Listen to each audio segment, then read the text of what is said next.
вижда, като ще започнем от север.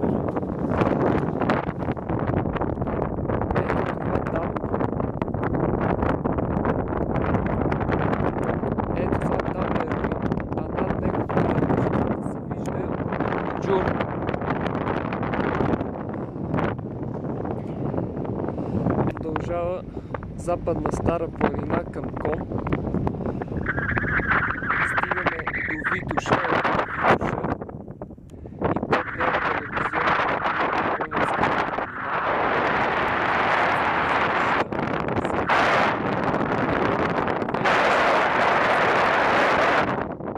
А още по-дясно там е и Ботев над комините на Тец Богов дол. Така, Ботев. Ето сега отиваме към Рила, която е над заслон Руен. Там пък се виждат Родопите, между Рила и Пирин Родопите, като има едно връхче бесе от този дял се вижда, около 1900 и няколко метра е висок. Ето там Родопите. Ето и Пирин.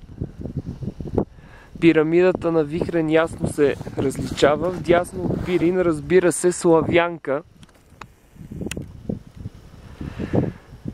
Ето това пък е Беласица. Цялото Беласишко било се вижда.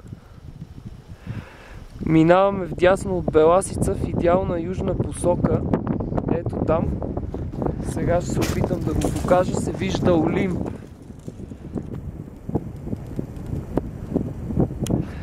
Вдясно от триъгълничето на Македонския лисец се вижда Олимп, но апарата успее да го покаже. На 235 км. Бледнее се да много хване апарата. 235 км. Все пак слабо се бледнее в далечината. Все още. Това тук е Кожув планина, която се вижда много хубаво.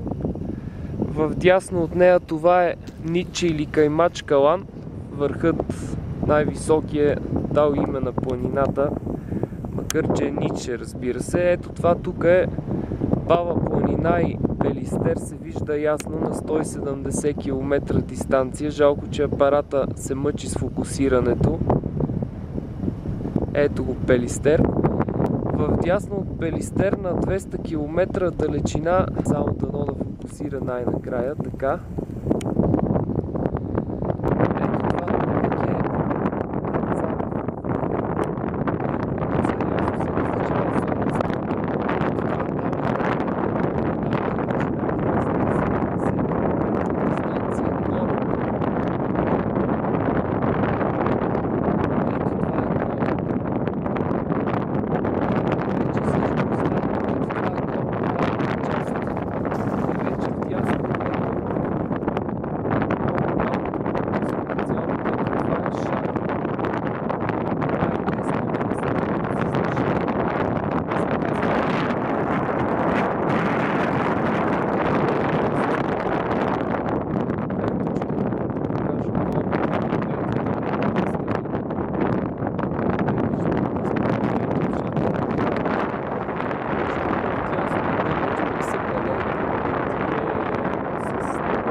Север.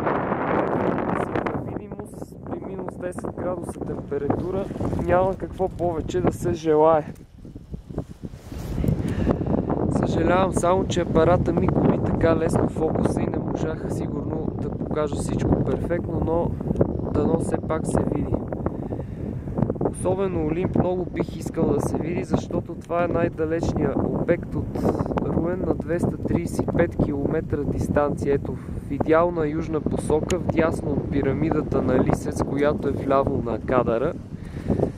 Отзад се вижда Олимп, само че дали моя апарат ще успее да го контрастира и да го покаже, не е ясно. Нека се надяваме.